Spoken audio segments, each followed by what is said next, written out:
Selamat pagi, selamat bertemu kembali. Pada kesempatan kali ini kita akan melanjutkan pembahasan energi dan daya listrik. Pada kesempatan kali ini kita menyambung ke daya listrik. Pada video sebelumnya tentang energi listrik sudah kita bahas dan kita pelajari. Nah, sekarang kita sambungkan ke daya listrik. Mari kita lihat apa itu daya listrik.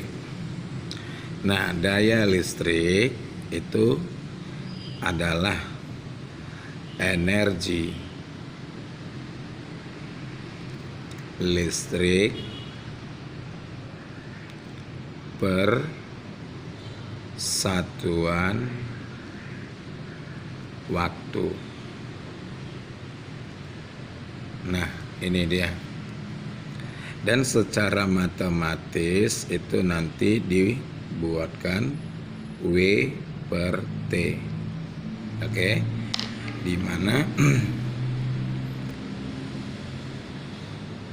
Di mana nantinya ya, kalau P itu adalah daya listriknya.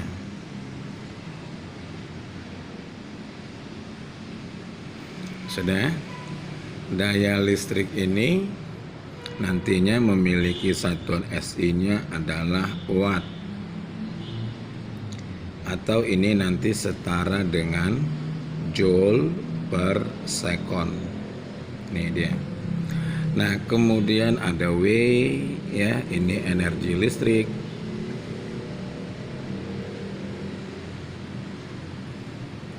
Satuannya joule.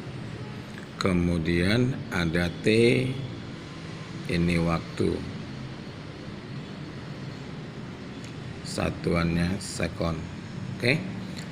Nah, namun ada hal yang harus saya tambahkan di sini. Yang perlu saya tambahkan sebelum kita lanjutkan adalah penggunaan redaksi bahasanya saja. Terkadang daya listrik ini nanti itu digunakan dengan redaksinya laju.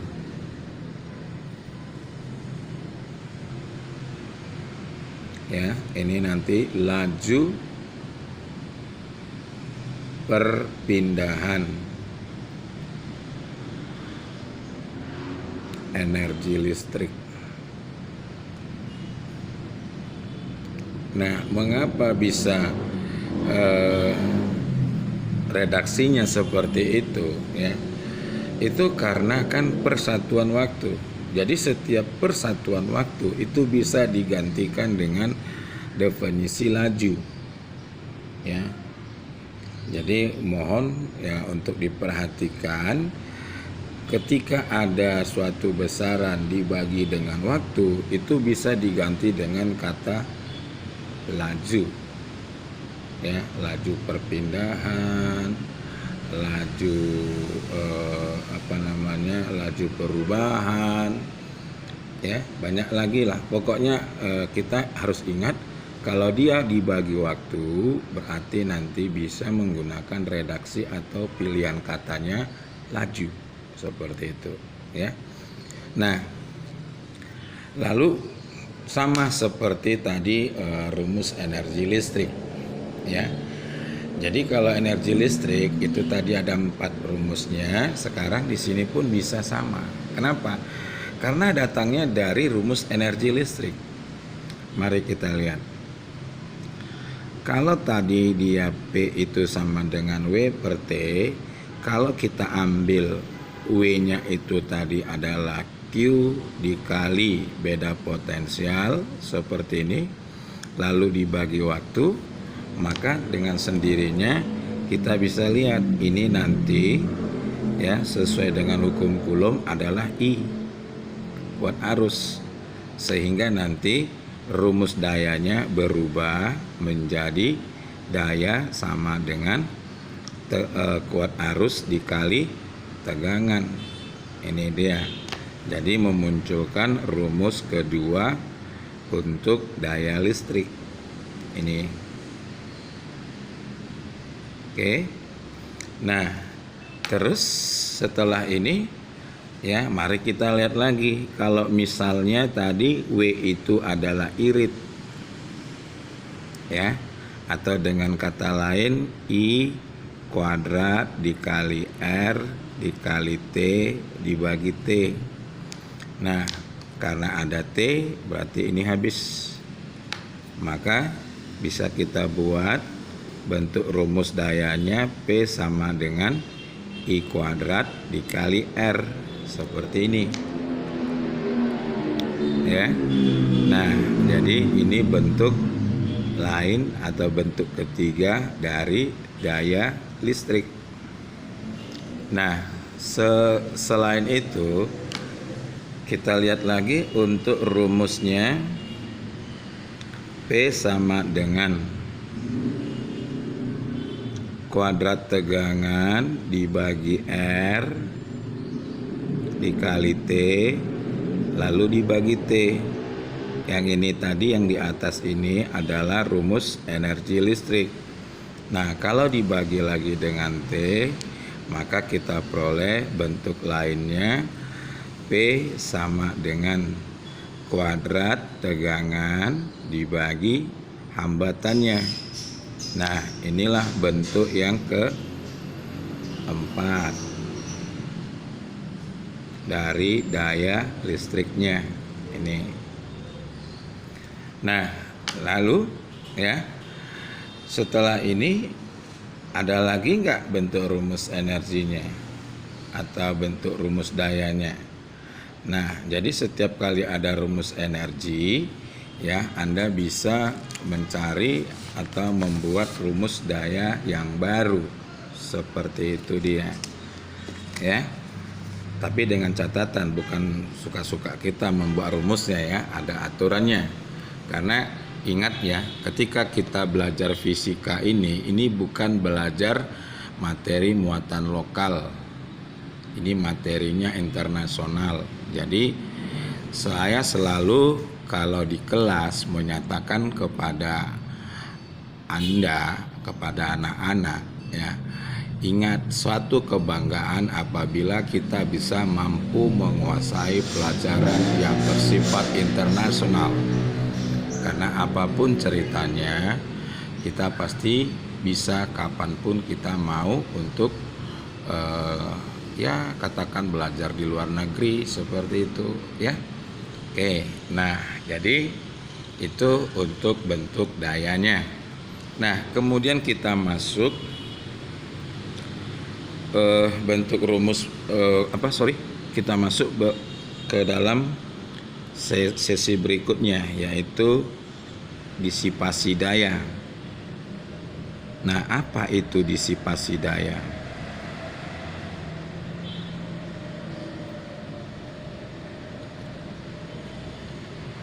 Nah, jadi disipasi daya itu bisa kita definisikan ya, penggunaan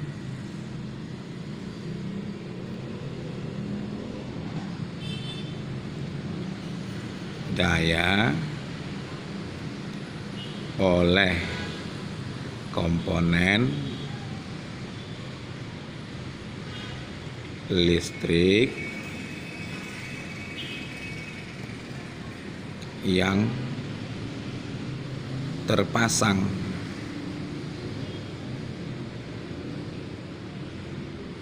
Nah, seperti itu artinya. Jadi itulah definisi dari disipasi daya. Nah, sebelum kita sampai ke sana, saya coba untuk mengajak kita memikirkan apa arti tulisan pada sebuah alat listrik. Misalnya ya, misal ini saya gambarkan ada sebuah lampu pijar lah kita sebut. Oke. Nah, lampu pijar ini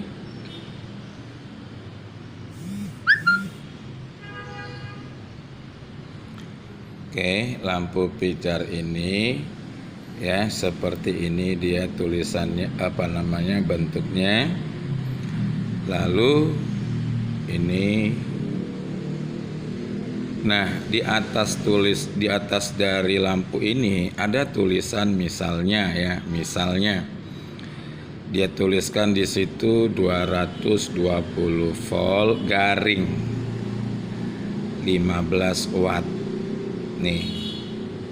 Nah, banyak terkadang kita apakah menyepelekan atau bagaimana saya kurang tahu. Tapi ini perlu untuk kita pahami agar dapat kita gunakan dalam kehidupan kita sehari-hari. Nah, arti tulisan ini ya, ini menunjukkan jika lampu dipasang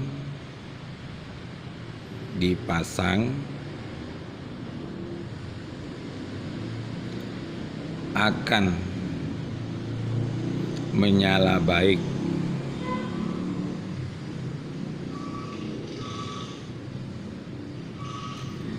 Sudah? Jika dipasang akan menyala baik. Baik dalam arti kata dia ya nyala gitulah. Oke. Nah, apa yang akan terjadi rupanya apabila kurang dari 220 volt. Kalau kurang dari 220 volt itu artinya nanti lampu ini tidak menyala baik. Dengan kata lain lampunya redup. Ini.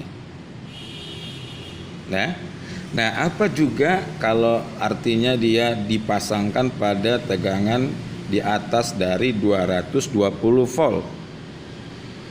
Nah, nantinya lampu itu menyala mendadak lalu putus. Ya, berarti nanti putus. Oke, dia mendadak langsung putus. Seperti itu dia. Oke. Nah, kemudian apa arti dari 15 watt di sini? Nah, jadi jika terpasang baik, artinya terpasang pada tegangan 220 volt ya, maka lampu akan mengkonsumsi atau menggunakan ya, atau memakai energinya sebesar 15 joule setiap detik.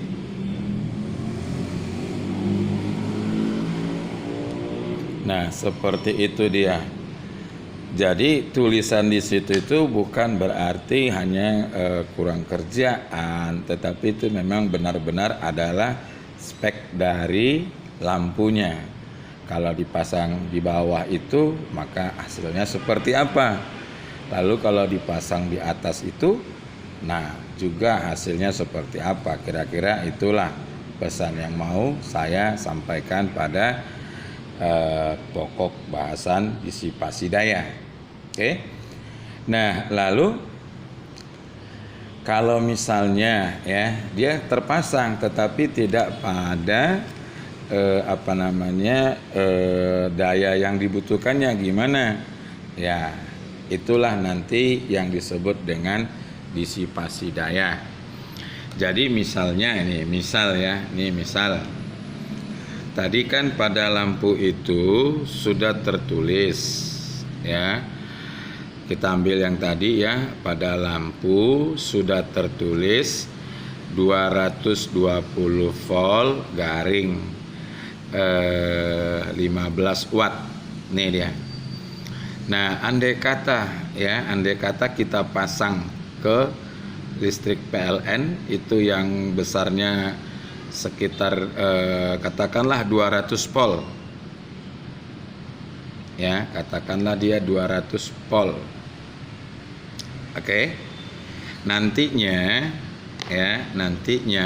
yang ini menjadi tegangan 1 dan ini menjadi daya 1. Nah, lalu kita masuk ke rumus. P2 sama dengan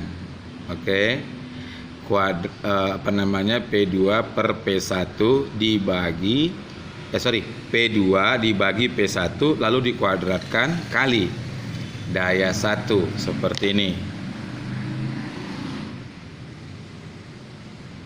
Nah, jadi kan daya 1 itu tertulis pada bodi lampunya, tegangan 1 itu tertulis pada lampunya, ya. Sedangkan P2-nya itu tadi yang dari listrik PLN itu, ya, sumbernya.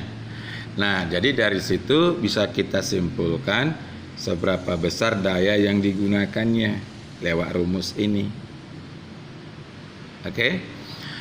Nah, jadi itu untuk dayanya, ya, disipasi daya maksud saya. Kemudian masuk kita ke efisiensi. Nah, kita masuk ke efisiensi. Efisiensi ini nanti biasanya disimbolkan dengan eta.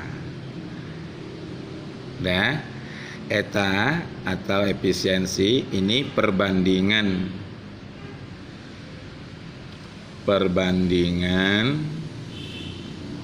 daya keluaran